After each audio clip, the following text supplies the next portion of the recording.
ආයුබෝවන් අදත් වෙනද වගේම ඔයාලව සාදරයෙන් පිළිගන්නවා. ඔන්න මං අද ගෙනාව ඔයාලට ගොඩාක් ලේසියෙන් හදන්න පුළුවන් රෙසිපියක්. මේක සොසේජස් වලින් තමයි හදන්නේ. ඉතින් මං හිතනවා ඔයාලා මේකටත් කැමති වෙයි කියලා. එහෙනම් අපි ඉක්මනින් බලමු කොහොමද මේක හදන්නේ කියලා. මොනවද මේකට උමනා කරන්න කියලා. ඉතින් සාමාන්‍ය තරමේ සොසේජස් 3ක් මං අරගත්තා. ඔයාලට සොසේජස් ප්‍රමාණය කැමති විදියට අඩු වැඩි කරගන්න පුළුවන්. ඉතින් මං ඒකට පාන් පිටි ග්‍රෑම් 200ක් ඒ වගේම ෆ්‍රෙෂ් කිරි මම මේකට පාවිච්චි කරනවා. ඔයාලට ෆ්‍රෙෂ් කිරි නැත්නම් පිටි කිරි වුණත් දිය කරලා කිරි එක හදා ගන්න පුළුවන්. තව අපිට සීනි, ලුණු, ඒ වගේම මිරිස් කුඩු සාමාන්‍ය 3-5, ඒ වගේම බේකින් පවුඩර් ටිකක් වුවමනා කරනවා. ඊට අමතරව බිත්තර ගෙඩියක් සහ ටූත් පික් ටිකක් තමයි අපිට මේකට වුවමනා කරන්නේ. ඉතින් එහෙනම් අපි බලමු කොහොමද මේක ඉක්මනින් හදන්නේ කියලා. ඉතින් මුලින්ම අපි පාන් පිටියකට අපි බේකින් පවුඩර් තේ හැඳි භාගයක් මේ විදිහට එකතු කරගන්නවා. ඒකටම ලුණු තේ හැඳි භාගයක්, සීනි තේ හැඳි භාගයක්, කරි පවුඩර් තේ හැඳි භාගයක්, ඒකටම අපි මිරිස් කුඩු තේ හැඳි භාගයකුත් මේ විදිහට එකතු කරගෙන මේක හොඳට මේ විදිහට කලවම් කරගන්නවා.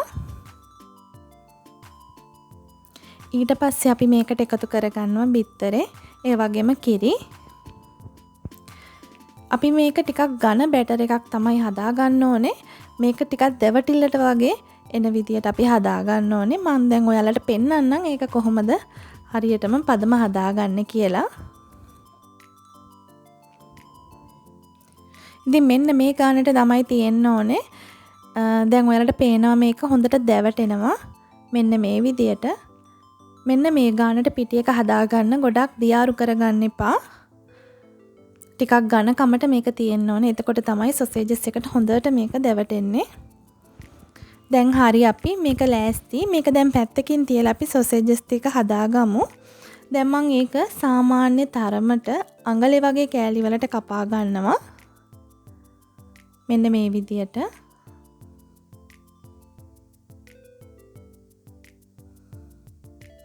ඊට පස්සේ මේ කපාගත් සොසේජස් වලට අපි ටූත් පික් ටික මේ විදියට මෙන්න මේ විදියට ගහ ගන්න ඕනේ. සේරම සොසේජස් වල අපි මේ විදියට ඉක්මනින් ටූත් පික් ටික ගහගමු. ඉතින් මේ තියෙන්නේ අපි හදාගත්තු අපේ සොසේජස් ටික. දැන් මේක ලෑස්ති. ඒ අතරතුරේදී අපි තෙල් එකක් රත් වෙන්න තියන්න ඕනේ මේක බැද ගන්න.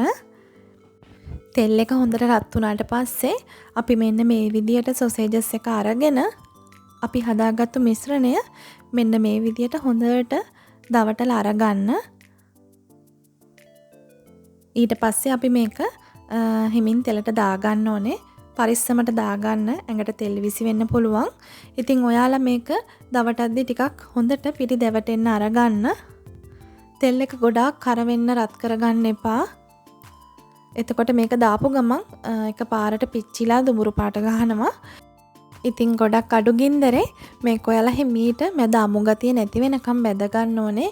ඉතින් ඒක නිසා නිමාඩුව මේක බැද ගන්න. ඔයාලට මේක මිරිස් කුඩු දාන්න නැතුව හදා ගන්නත් පුළුවන්. එතකොට ඔයාලට මේක පුංචි අයට කන්න දෙන්න පුළුවන්. ඉතින් ඒ වගේම තමයි ඔයාලා ගෙදර ඕන උත්සව අවස්ථාවකට මේක අපිට කැම මේසෙට තියන්නත් පුළුවන්. මේකට හැමෝම ආස වෙයි කියලා මං හිතනවා.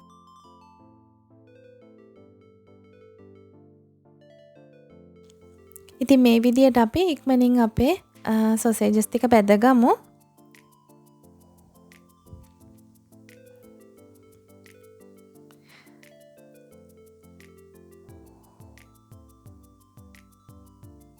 ලස්සන පාටකට ආවට පස්සේ අපිට පුළුවන් මේක ඉක්මනින් ලිපෙන් අරගන්න.